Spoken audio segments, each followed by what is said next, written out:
Aujourd'hui, on entend souvent parler de qui entre les USA et la Corée du Nord a le plus gros missile, ou alors du dernier épisode de Game of Thrones.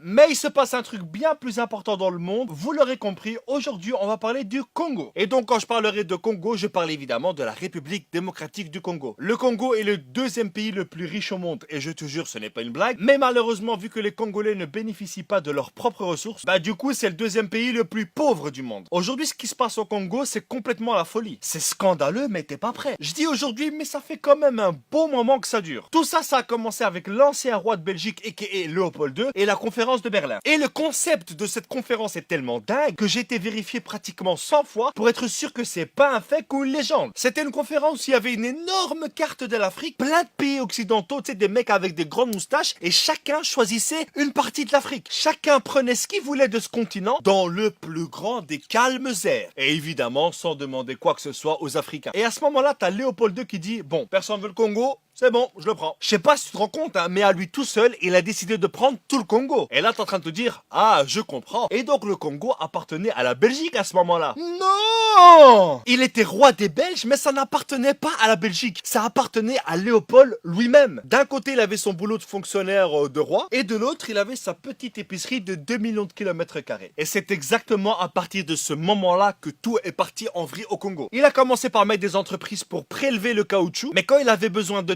qui malheureusement appartenait à d'autres êtres humains. Les négociations, elles étaient super simples. Je te donne 3 vélos, une casserole et tu me donnes ta terre. Et évidemment, si la personne d'en face refusait, c'était encore plus simple. Tu me donnes ta terre ou je te prends la vie. Et avec ses explorations, ses exportations, cette envie de richesse, il a à lui seul décimé pratiquement 15 millions de personnes. Ce qui représentait à l'époque quand même la moitié de la population congolaise. Là c'est chaud là. Là, c'est chaud, quoi. Et le pire, c'est qu'il a jamais mis les pieds au Congo. Il faisait tout ça à distance. Évidemment, un jour, t'as les Congolais qui en avaient un peu marre de cette situation et qui ont exigé leur indépendance. Et là, t'as les Occidentaux qui ont dit ok, ça va, vous pouvez. Du coup, il y a les Congolais qui élisent leur premier ministre, c'est Monsieur Lumumba, et leur premier président, c'est Monsieur Kasavubu. Et là, tu dis, ils ont un premier ministre, ils ont un président, ils l'ont élu, c'est bon, ils sont indépendants. Mais c'est mal connaître l'Occident. Le Congo avait évidemment son armée constituée de Congolais, sauf tous les hauts gradés, caporal, chef, capitaine, ce que tu veux, ils étaient tous belges. Donc pour un Congolais, tu lui dis qu'il est indépendant, mais que son chef s'appelle quand même Eric Van Den Put, mais où est le respect? Du coup, après seulement 3 jours d'indépendance, l'armée se rebelle. Quelques semaines plus tard, la province du Katanga se dit indépendante. Et pour ceux qui savent pas, Katanga, c'est juste la province la plus riche du Congo. C'est là où il y a du cuivre, de l'uranium, des diamants, enfin bref, la folie. Et c'est là aussi où il y a plein de pays occidentaux qui prélèvent tout ça. À ce moment-là, Lumumba demande l'aide de la Belgique qui lui disent non.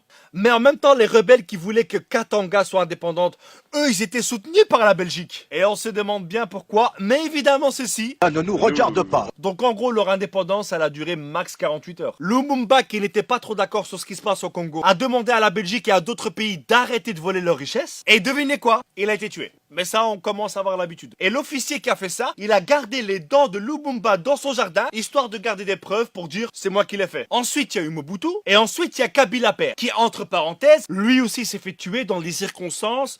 Voilà, on n'a rien vu. On ne voit rien, on sait pas. Et là, il se passe un truc de dingue. T'as le politique belge Louis Michel qui travaille pour l'Europe, qui vient au Congo et qui dit, vu que Kabila Père est mort, on va donner le pouvoir logiquement à son fils, alors qu'il y avait un vice-président. Et ça a été justifié en disant que, vu qu'il y a des conflits, voilà, on va mettre son fils en attendant d'avoir des élections. Ça a duré 5 ans. Ça fait quand même beaucoup la période de transition. Et aujourd'hui, ça fait 16 ans qu'il est président. Et là, il est en train de vouloir changer la constitution, histoire de rester encore 2-3 siècles. Je sais pas si vous êtes au courant, mais il y a quelques années, il y avait un zoo de Congolais à Bruxelles. Et quand je te dis zoo de Congolais, je te parle pas d'animaux venant du Congo, mais bien d'un zoo humain de Congolais, où des familles belges venaient toucher les petits cheveux crépus des petites filles congolaises. Ah, comme c'est mignon! Aujourd'hui, un élément qui fout bien la merde au Congo, c'est le coltan. C'est juste un élément indispensable dans nos smartphones. Ça empêche à notre smartphone de trop chauffer et ça lui empêche d'effacer toutes nos données lorsqu'il s'éteint. Tu comprends maintenant à quel point ce truc est super important. Et pourquoi c'est aussi grave? Eh bien tout simplement parce que ce sont des femmes enceintes,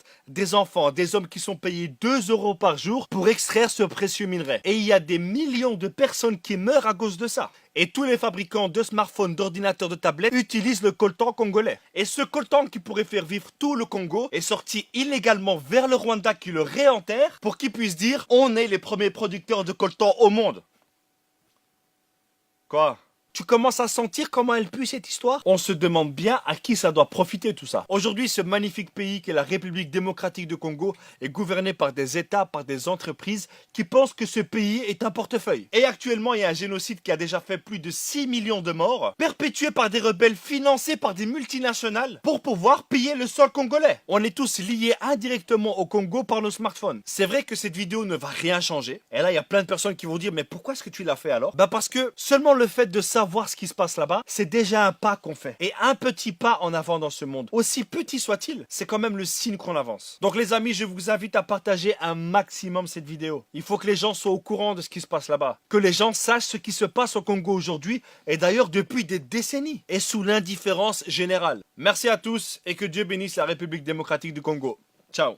Nous avons connu les ironies, les insultes, les coups que nous devions subir matin, midi et soir, parce que nous étions des nègres. Nous avons connu que la loi n'était jamais la même, selon qu'il s'agissait d'un blanc ou d'un noir. Qui oubliera les fusillades? Les cachons furent brutalement jetés. Ceux qui ne voulaient plus se soumettre au régime d'injustice, d'oppression et d'exploitation.